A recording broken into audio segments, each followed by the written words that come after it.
Hello everyone, welcome to build IAS PCS. आज हम इस वीडियो में 22 जनवरी से 29 जनवरी 2023 तक के टॉप 10 करंट अफेयर्स को इन डेप्थ में कवर करेंगे। दोस्तों, यह यूपीएससी और सभी स्टेट पीसीएस एग्जाम्स के लिए बहुत ही ज़्यादा इंपॉर्टेंट है, इसीलिए दोस्तों वीडियो को अंत तक ज़रूर देखें और चैनल को सब्सक्राइब, वीडियो को लाइक एंड शेयर भी ज़रूर कर दें। So let's begin. चलिए पहला क्वेश्चन देखते हैं। सिंधु जल समझौते के संबंध में सही कथन का चयन कीजिए। 19 सितंबर 1960 को वर्ल्ड बैंक की मध्यस्थता के माध्यम से भारत और पाकिस्तान के बीच कराची में सिंधु जल संधि पर हस्ताक्षर किए गए थे। सिंधु जल संधि 1960 के अनुच्छेद 8 के अंतर्गत इस संधि के क्रियान्वयन हेतु एक अस्थायी सिंधु आयोग परमानेंट इंडस कमीशन के गठन का प्रावधान किया गया है। सिंधु नदी तंत्र में मुख्यतः 6 नदियां सिंधु, झेलम, चिनाब, रावी, व्यास और सतलज शामिल हैं। उपर्युक्त सभी कथन सही है। इसका सही विकल्प दोस्तों ऑप्शन डी है। ये सारे कथन सही हैं। चलिए अब इसकी डिटेल्स को देखते हैं।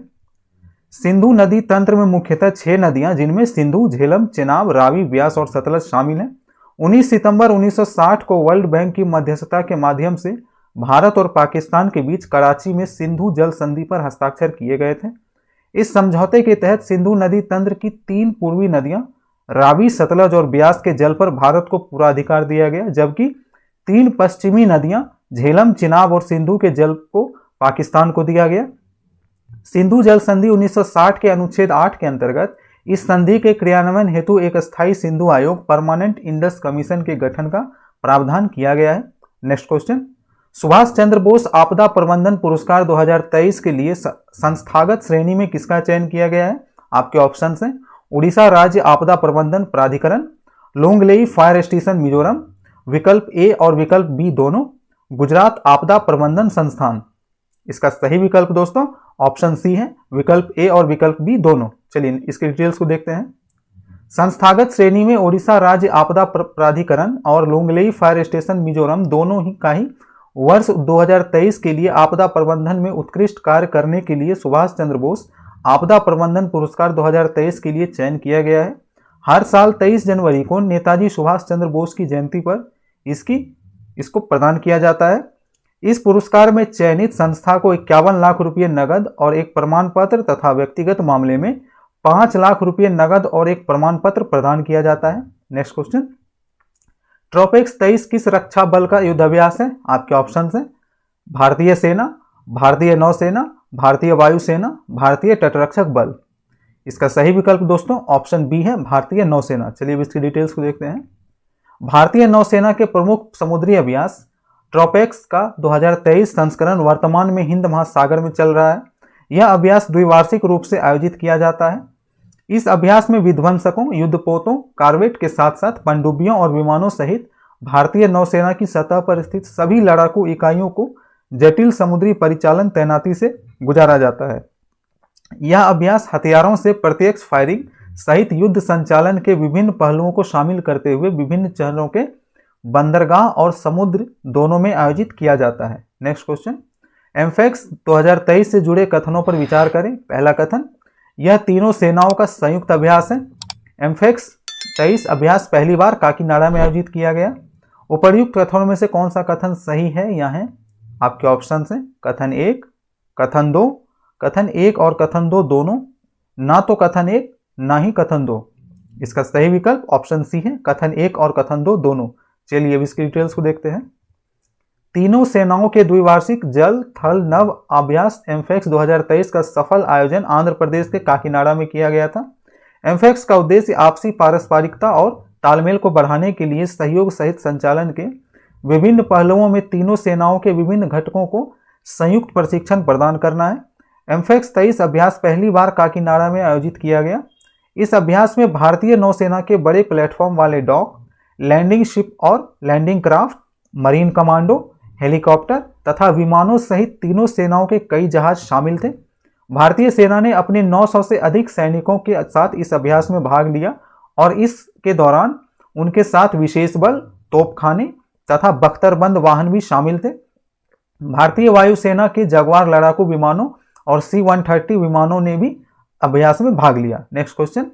चीता को भारत से विलुप्त प्रजाति कब घोषित किया गया था? आपके ऑप्शन हैं 1952 में, 1947 में, 1950 में, 1955 में। इसका सही विकल्प 1952 है। चलिए अब इसकी डिटेल्स को देखते हैं। चीते को 1952 में भारत से विलुप्त घोषित कर दिया गया था। दक्षिण अफ्रीका से 12 चीतों का एक प्रारंभिक जत्था दक्षिण अफ्रीका से भारत लाया जाना है। ये चीते 2022 के दौरान नामीबिया से भारत लाए गए और 8 चीतों के साथ शामिल हो जाएंगे। इन चीतों को भारत में प्रोजेक्ट चीता के तहत पेश किया जा रहा है, जो दुनिया की पहली बड़े जंगली मांसाहारी जीव की अंतर महाद्वीपीय स्थानांतरण परियोजना है। ये जैव विविधता के संरक्षण में मदद करेंगे। चलिए नेक्स्ट क्वेश्चन देखते हैं। सुएज नहर क्षेत्र में उत्तर से दक्षिण दिशा की ओर स्थित झीलों का सही क्रम क्या है? इसका सही विकल्प दोस्तों ऑप्शन डी है। उत्तर से दक्षिण दिशा की ओर सही क्रम इसका सबसे उत्तर में मंझला झील, उसके बाद तिमसा झील, उसके बाद ग्रेट बीटर झील और दक्षिण दिशा में लिटिल बीटर झील शामिल है। चलिए अब इसकी डिटेल्स को देखते हैं। सुएज नहर जलमार्ग भूमध्य सागर को लाल सागर से जोड़ता है, जो एशिया और यूरोप के बीच सबसे छोटा समुद्री लिंक है। यह मिस्र में एक कृत्रिम समुद्र स्तर का जलमार्ग है। सुएज कैनाल प्राकृतिक रूप से अफ्रीका और एशिया को विभाजित करती है।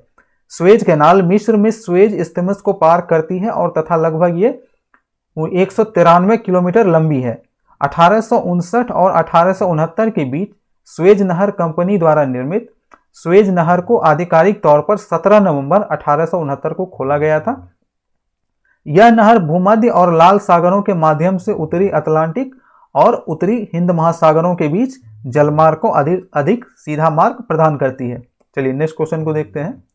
21 जनवरी 2023 को निम्नलिखित में से किस राज्य का 51वां स्थापना दिवस मनाया गया?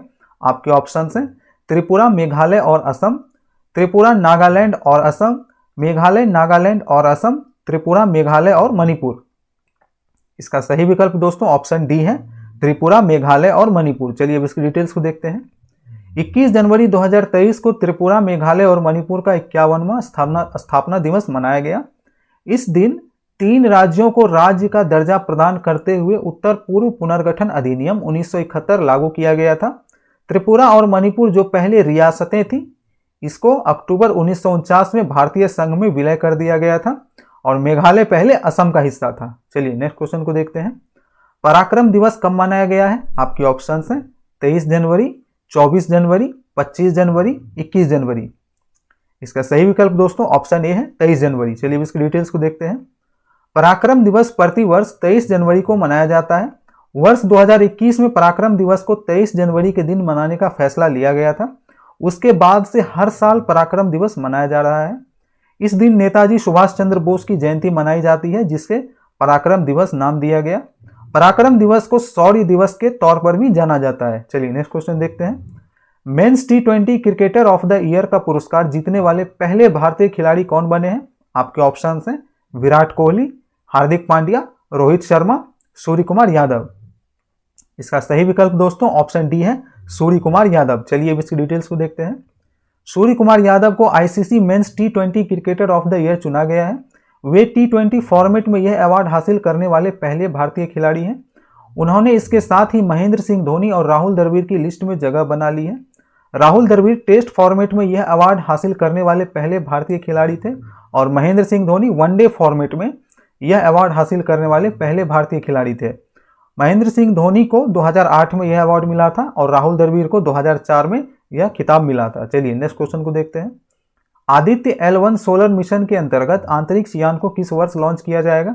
आपके ऑप्शंस हैं 2024, 2023, 2025, 2026। इसका सही विकल्प दोस्तों ऑप्शन बी है 2023। चलिए अब इसकी डिटेल्स को देखते हैं। भारतीय अंतरिक्ष अनुसंधान संगठन एक अंतरिक्ष परियोजना आदित्य L1 पर काम कर रहा है, जो सूर्य का अध्ययन करेगी। इस अंतरिक्ष यान को इस साल जून या जुलाई में लॉन्च किया जाना है। आदित्य अंतरिक्ष यान सौर चुंबकीय तूफानों और पृथ्वी पर सौर वातावरण के प्रभाव का अध्ययन करेगा। अंतरिक्ष यान को निम्नलिखित का अध्ययन करना है, जिनमें सौर हवाएं, और सौर हवाएं क्या होती है? ये हवाएं सूर्य के प्लाज्मा के विस्तार के कारण बनती हैं। सूर्य का फोटोस्फीयर और क्रोमोस्फीयर, सूर्य का कोरोना, सूर्य के ऊर्जावान कण, इन सभी का अध्ययन ये अंतरिक्ष यान करेगा।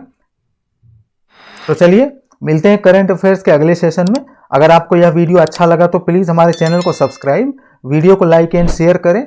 आप हमसे टेलीग्राम के माध्यम से भी जुड़ सकते हैं, जिसका लिंक नीचे डिस्क्रिप्शन बॉक्स में दे दिया गया है। Thank you for watching.